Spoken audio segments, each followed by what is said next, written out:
the Prime Minister has announced alcohol, or some of them, alcohol restrictions for Alice Springs after flying to the Red Centre yesterday. Joining us live now for his reaction is Alice Springs Mayor Matt Patterson. Matt, good to see you. Thanks for your time this morning. So what differences do you expect these changes will make? Thanks for having me. Oh, look, I'm not sure at this stage. I mean, we talked about having a circuit breaker and it's been implemented that it's basically a grog ban on Monday and Tuesday. So I always say that there's a reaction to every action, and I'm not sure that this is the best action that the town was asking for. You know, we see break-ins for alcohol already happen. So what's going to happen now when people can't get alcohol for basically 2.5 days, remembering that we've got strict rules on a Sunday as well. So there you go. You can see the car going through trying to get alcohol. Look, I'm not sure what the case is, but I don't think it'll be completely well received within the community, Pete. Well, I mean, my view is, and I'm coming to you from Sydney, of course. I don't have your experience, but I see the changes don't actually stop people from buying booze. In fact, folks can still stockpile it on those days that booze is available, or even break into someone's home to get it. So in that sense, it's undercooked.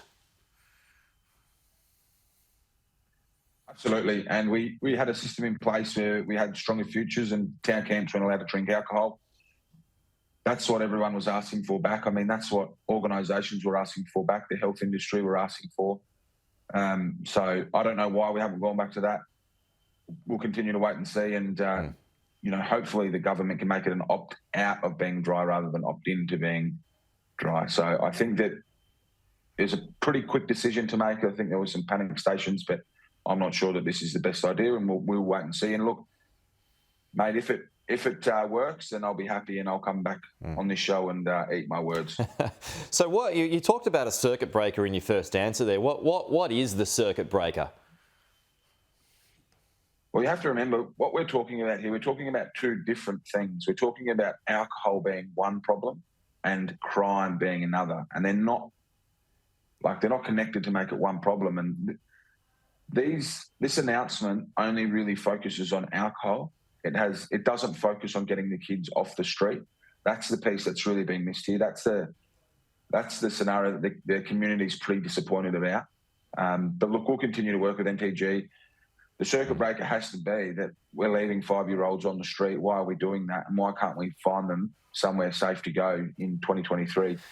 The Chief Minister argues... Sorry, Matt. The Chief Minister... I was just going to say, look... Yeah, go ahead. You go. No, I was just going to say that it is safer for these kids to be on the street than it is at home for some of these kids. Like, that's something to be pretty embarrassed about. Sure. Well, still on that point, Natasha Fyles, the Chief Minister, had argued that there are enough police, that no federal intervention is needed. They increase the amount of police around Christmas. I mean, what's your take on what she said?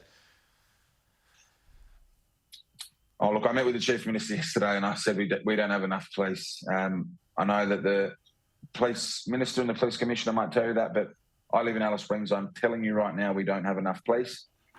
We sent Operation Dreener in December, where we had 40 extra police, make a positive impact. We need that again, and so we obviously need more police here. It's taking police, 7.5, 8 hours to respond to a place where it's been broken into or a crime's been committed. So that tells me, I'm not a rocket scientist, but that tells me that we don't have enough police when it's taking 8 hours to respond to a crime. Well, I mean, the Chief Minister had already resisted the changes. She called them racist. Then she made the changes and then laid the blame on Peter Dutton. What are your thoughts on that about face?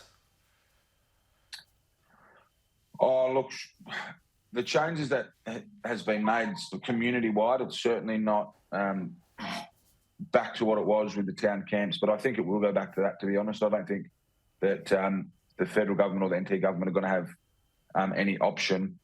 If you go back to, I think, on a Sky, there was Dr. John Boffa spoke about positive discrimination. Yeah. He works for Congress. He's seen that. He knows the positive outcomes that come from stronger futures. Let's not forget that DV has gone through the roof since this has been lapsed. We're seeing women and children be affected the most by this. And I'm not saying that it has to be forever, but what we're saying is put it back in for now, whilst we get ready for the changes, whilst you can do all the consultation.